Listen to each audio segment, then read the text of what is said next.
We must not be afraid to do what is right. And that is a major, major problem that I think we are facing in our society. And it's been one that we've been facing for a number of years, for much of my lifetime. I'm not even 40 years old, and it's very hard to see where we actually had people doing what is right. I mean, we can just see the rise of gay marriage and how it has led to now people are pushing transgender ideology, and then the proliferation of things like pornography, as well as the advocacy of child murder in the name of abortion. All of this stuff should be outlawed. The government should be banning this stuff, but yet it's not happening. It's not happening because we lack leaders that are willing to do what is right.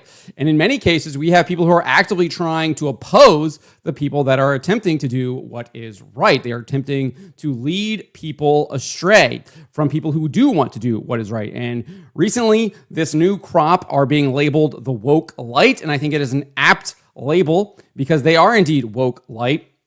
And Jack Posobiec here has an excellent article that he penned over on X that he allowed us to republish on Fandom Pulse, where he describes kind of what is happening with this Woke Lite movement. And he has a great article here titled "The Woke Lite Want to Be Gatekeepers of the New Right." You can find the link in the description below. And this is how he starts it off. The term woke light incisively captures a peculiar and insidious phenomenon within the evolving political landscape of the American right. The woke light are not conservatives in the traditional sense, nor are they the firebrand populists who fueled the MAGA movement's ascendance in 2024. Instead, they are former liberals, or at least those steeped in liberal sensibilities, who have drifted rightward not out of conviction, but out of opportunism and or discomfort with the left's excesses.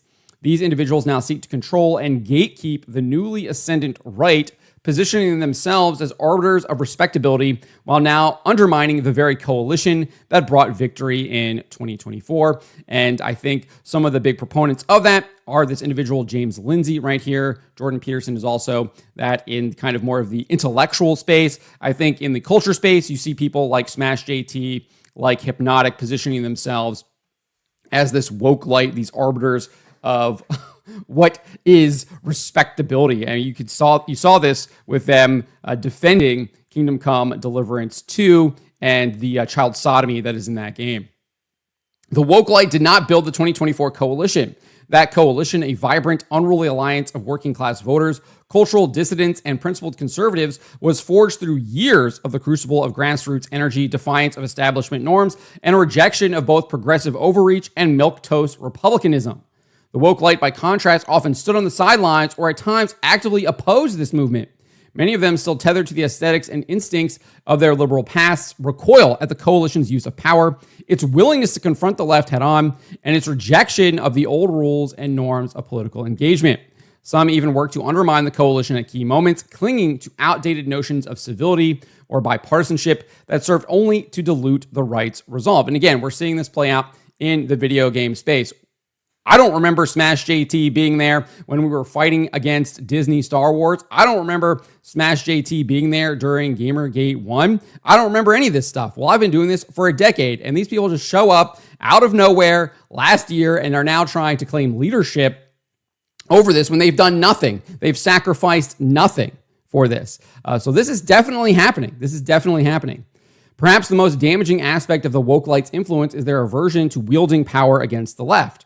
While the MAGA movement understands that politics is a contest of strength, the woke light preach restraint, caution, and compromise. We see this with Smash JT. He has literally told me that he is totally fine with transgender propaganda in video games. In fact, he's messaged me that he will defend the right to put transgender propaganda in video games.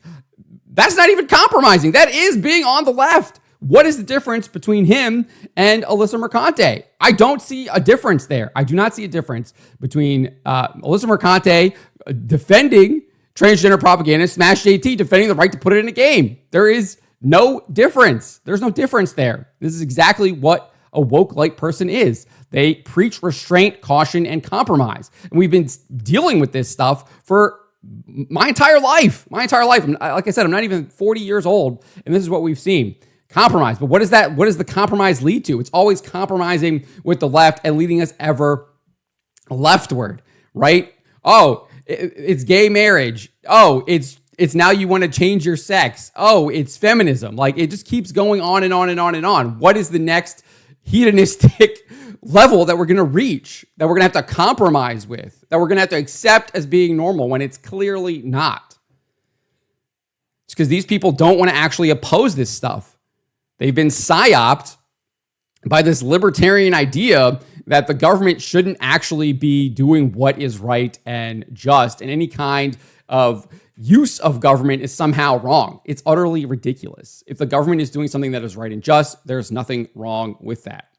If the government is doing something that it's evil, if the government is standing on the sidelines, allowing evil to do whatever it wants to do, then the government is clearly in the wrong, and you criticize it.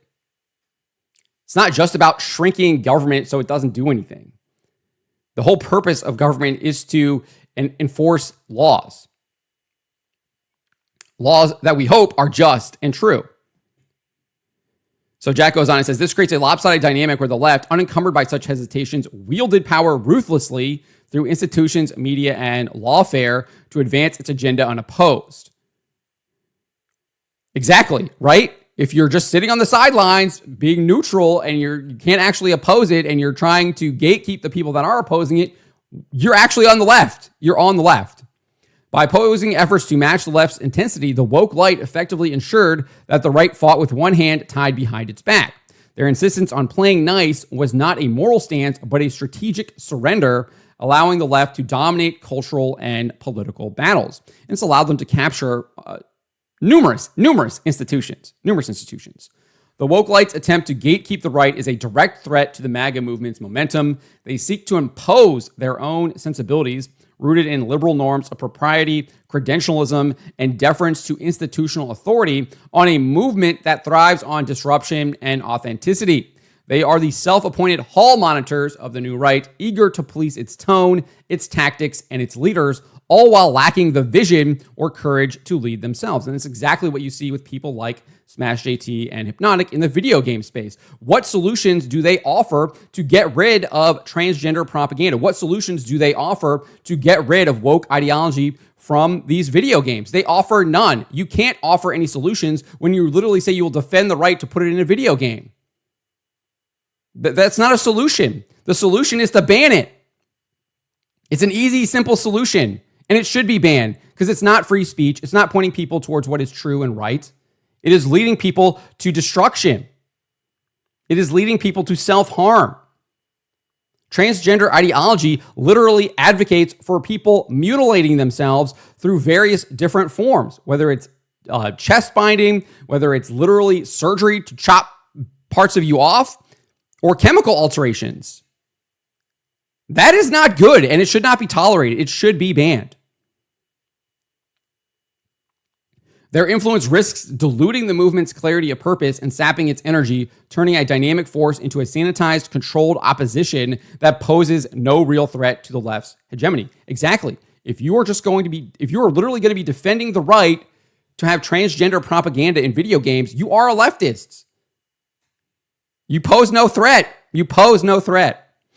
The MAGA movement cannot allow the woke light to control its future. The coalition that triumphed in 2024 was built on a rejection of elitism, whether from the left or the right. It was a coalition that embraced action as a necessary tool to dismantle the left's institutional stranglehold and restore a nation rooted in sovereignty, freedom, and common sense.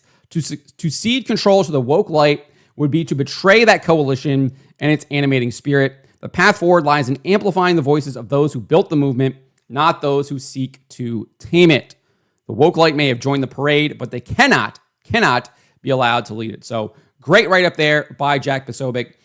This is a key point, I think, here in 2025 on where our politics in the United States will go. Will we bow down and cater to this woke light movement that is literally just going to empower the leftists and the woke movement, or will we say no to this and actually fight back against it? And I think for me, it's clear we fight back against it, and I will continue to fight for this stuff because I have a family, and I don't want them to be subjected to the insanity that these people are pushing. I don't want my daughter to be subjected to transgender ideology in all of these entertainment programs, video games, movies, television shows. And I will fight to protect her from that.